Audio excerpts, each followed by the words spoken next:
دوستو آج میں آپ کو بتاؤں گا حدیث کے حوالے سے کہ انسان اکثر باتیں کیوں بھول جاتا ہے۔ ابو ہریرہ رضی اللہ تعالیٰ عنہ سے روایت ہے کہ رسول اللہ صلی اللہ علیہ وسلم نے فرمایا، جب اللہ تعالیٰ نے آدم علیہ السلام کو پیدا کیا اور ان کی پیٹھ پر ہاتھ پھیرا تو اس سے ان کی اولاد کی وہ ساری روحیں باہر آ گئی جنہیں وہ قیامت تک پیدا کرنے والا ہے۔ پھر ان میں سے ہر انسان کی آنکھوں کے بیچ میں نور کی ایک چمک رکھ دی۔ پھر انہیں آدم علیہ السلام کے سامنے پیش کیا تو آدم علیہ السلام نے کہا، میرے رب کون ہیں یہ لوگ؟ اللہ نے کہا، یہ تمہاری ذریت یعنی اولاد ہے۔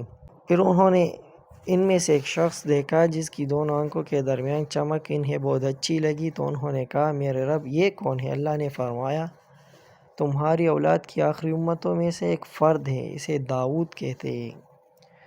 انہوں نے کہا، میرے رب اس کی عمر کتنی رکھی ہے؟ اللہ تعالیٰ نے فرمایا، 60 سال۔